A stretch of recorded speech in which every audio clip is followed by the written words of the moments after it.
At first, the armies of the North and the South marched proudly off to war. Each side expected a quick and painless victory. The reality of war soon shattered this expectation. Over and over, soldiers wrote home describing the awful faces of battle. The North and the South had different strategies for victory. The Union planned an aggressive campaign against the South. The South, meanwhile, planned on holding tight until the North lost the will to fight. At first, the Union planned to use its navy to blockade southern ports. This would cut off the South's supply of manufactured goods from Europe. In the East, Union generals aimed to seize Richmond, Virginia, the Confederate capital. They thought they might end the war quickly by capturing the Confederate government. In the West, the Union planned to seize control of Mississippi River. This would prevent the South from using the river to supply its troops. It would also separate Arkansas, Texas, and Louisiana from the rest of the Confederacy. The South's strategy was simpler. The Confederate Army would fight a defensive war until Northerners grew tired of fighting. If the war became unpopular in the North, President Lincoln would have to stop the war and recognize the South's independence. The Confederacy counted on European money and supplies to help fight the war. Southern cotton was important to the textile mills of England and other countries. Southerners were confident that Europeans would recognize the Confederacy as an independent nation and continue to buy Southern cotton for their factories. Forward to Richmond, forward to Richmond. Every day for more than a month, the influential New York Turbine blazed this war cry across its front page. At last, responding to popular pressure, President Lincoln ordered an attack. On July 21st, 1861, Union troops set out from Washington, D.C. for Richmond, about 100 miles away. Hundreds of Washingtons on a mood festival rode out along with them to watch the battle. The Union troops had not gone far when they met up with Confederate soldiers. A battle quickly followed. It took place near a small Virginia stream known as Bull Run. At first, Union forces succeeded in breaking up Confederate battle lines. "The war is over," yelled some soldier from Massachusetts. But General Thomas Jackson railed the Virginia troops on a nearby hill. "Look," cried a Confederate officer to his men, "there is Jackson, standing like a stone wall." Rally behind the Virginians. From that day on, the general was known as Stonewall Jackson. In the end, it was the Union troops who panicked and ran off. "They went," reported one observer, "across the fields, toward the woods, everywhere to escape."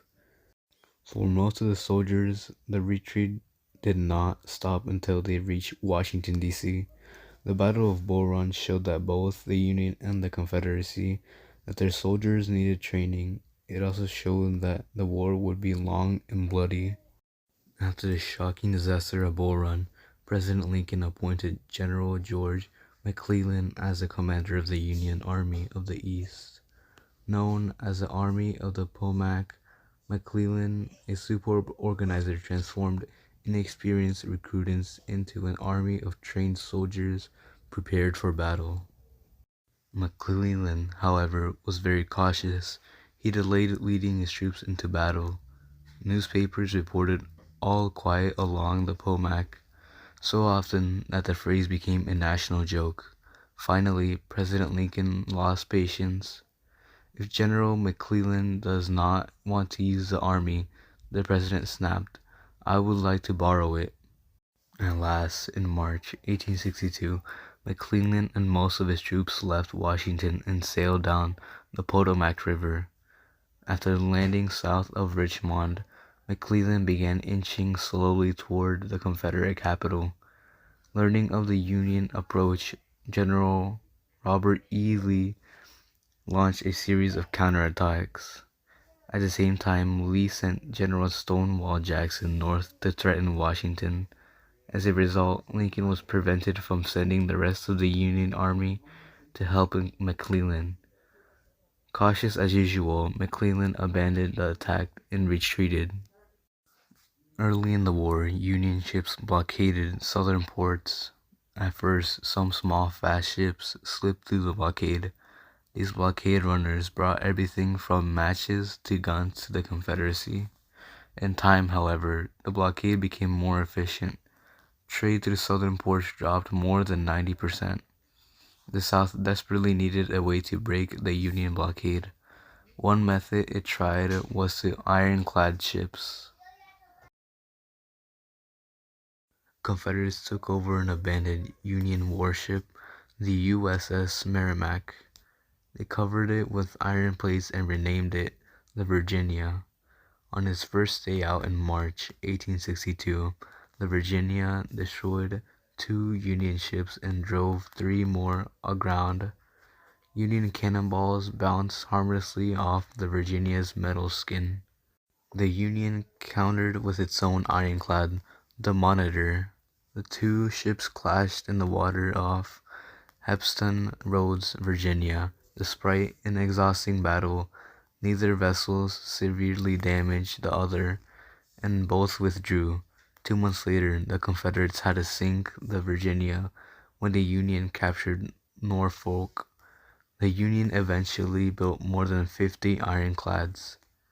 Ironclad ships changed naval warfare. However, the South was never able to use a mount to series an attack against the Union Navy. The Union blockade held throughout the war. In September 1862, General Lee took the offensive and marched his troops north into Maryland.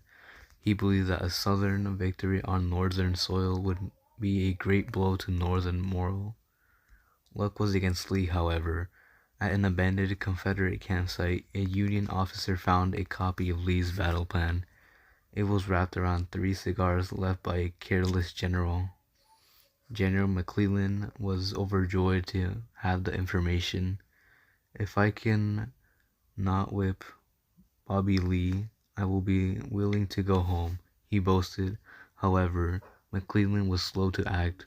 Finally, after a few days, he attacked Lee's main force at Antietam on September 17. On the long day battle that followed, more than 20,000 men from the Union and Confederate soldiers were killed or wounded.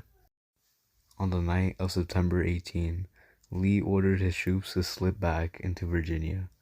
The Confederates breathed a sigh of relief when they saw that McClellan was not pursuing them.